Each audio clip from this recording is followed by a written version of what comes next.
Ticket लेकर के जूते में लगा ली, जूते के नीचे रख ली। अब भूल गए कि मैंने टिकट कहाँ रखी है। टीटी आया, बोले भाई साहब टिकट। अब देखता उधर उधर टिकट मिलती नहीं, न जेब में मिलती, न झोला में मिलती, कहीं नहीं मिलती। टीटी ने बोला आपने टिकट तो ली है, मुझे लगता है, परेशान मत हो, कोई बात नहीं, बैठे रहो। वो व्यक्ति बोले बैठे क्या रहे महाराज जी, हमको तो यही नहीं पता कौन से स्टेशन पे उतरना है। टिकट होती तो कम से कम ये तो देख लेते कि कौन से स्टेशन पे उतरना है। अब तो हमको यही नहीं पता कौन से स्टेशन पे उतरना है। ये हालत हमारी हो रही है, हमको पता ही नहीं हम कहाँ जा रहे। जैसे भेड़ के पीछे भेड़ चलती है ना, कहते हैं एक भेड़ कुएं में गिर जाए तो सारी भेड़ कुएं में गिर जाती है।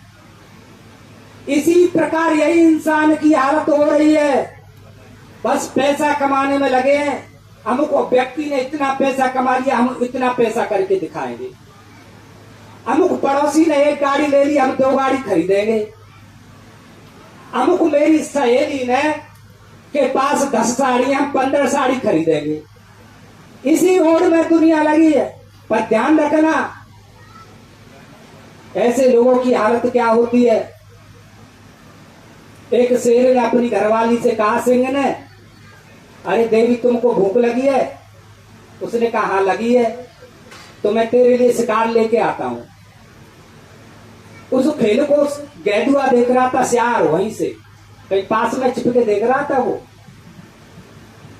देख रहा था, उसने शेर ने एक दूक मारी और कहा, अपनी घरवाली से बोलता, देख मेरी पूछ पीठ पे आ गई कि नहीं? बोले आ गई। और दूसरी दूक मारी, अब कहता, देख मेरी आंख लाल हो गई कि नहीं? हाँ हो गई। तो सिंह दौड़ा दौड़ा गया, एक गधा में झापड़ मारा, गधा को मार के ले आया, अपनी घरवाली को दे दिया, ले खा करो भोजन। अब उसको देख रहा था सियार, बोले ऐसे ही हम शिकार करेंगे। वो भी अपनी घरवाली से बोला, एक हुकरी दे करके बोलता, देख मेरी पूछ पीठ पे आ गई कि नहीं? बोले नहीं आई है।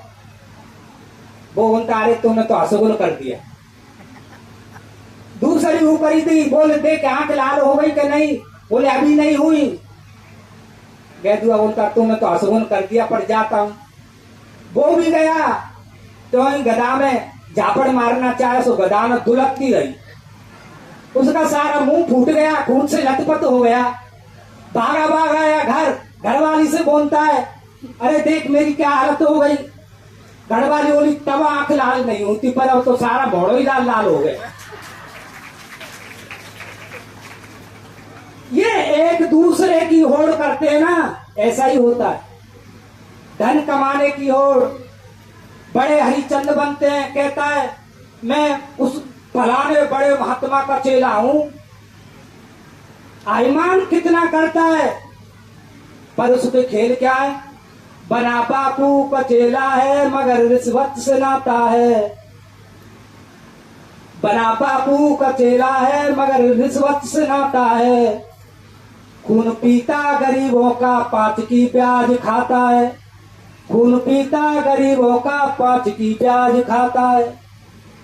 ये हालत हो रही है। और बताऊं, 5 कौड़ी नहीं फूटी, बात लाखों की कर डाली।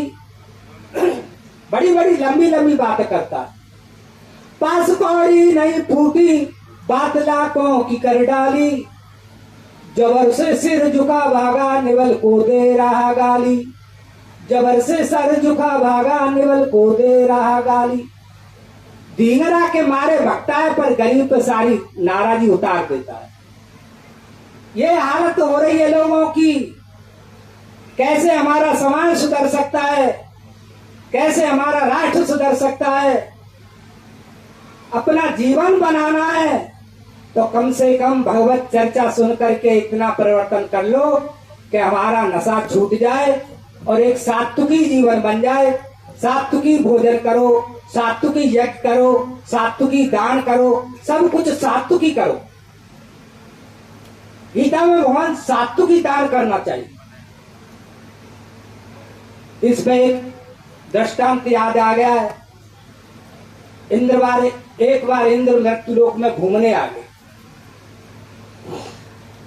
उसने देखा इंद्र ने, तो चांडाल कोआ का मांस लेकर के मरगट की चिता होती है ना, चिता की अग्नि, उस पर बना रहा था, शराब में बना रहा था वो। और शराब में बना करके कौ के मांस को जूते से ढक दिया। अब इंद्र सोचता है, अरे अरे इससे पवित्र और ज्यादा क्या होगा भाई। शमशान में लोग आ जाते हैं तो स्नान करते हैं, इतना अपवित्र होता है शमशान, और वो भी जूता पैर का अपवित्र, और वो भी कौवा पक्षियों में चांडाल उसका मांस, और वो भी शराब में बनाया है। इससे ज्यादा और अपवित्र कौन सी चीज होगी, इसलिए इसने ढक के रखा।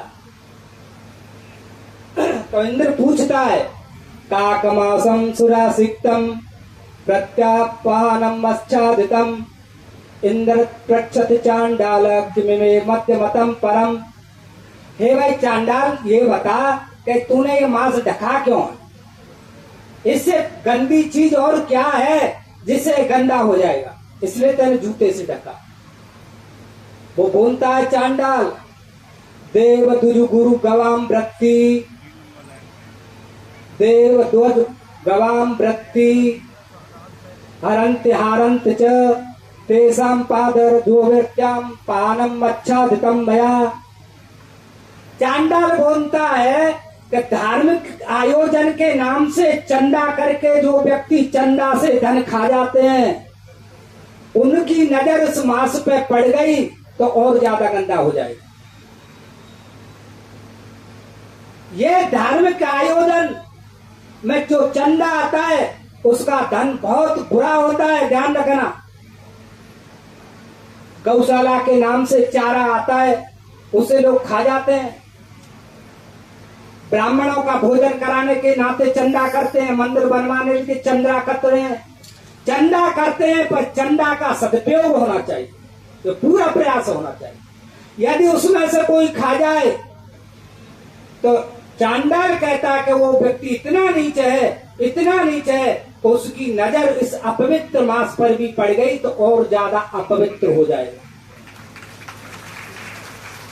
सावधान रहना चाहिए हमेशा चंदा के धन से। तो ये सब देखते हुए हम अपने विचारों को एक विशाल बनाएं। जब पेड़ की शाखाओं को आकाश में फैलाना होता है तो उसकी जड़ गहराई में चाहिए, पाताल में चाहिए। इसलिए कहते हैं पुण्य की जड़ पाताल में और पाप की जड़ अस्पताल में। हमेशा बिल्डिंग को ऊंचाई पर ले जाना है तो उसकी नींव मजबूत होना चाहिए। ऐसे ही हमारा जीवन अत्यंत गहराई, विशाल विचार, संकीर्ण विचारों से काम चलने वाला नहीं है।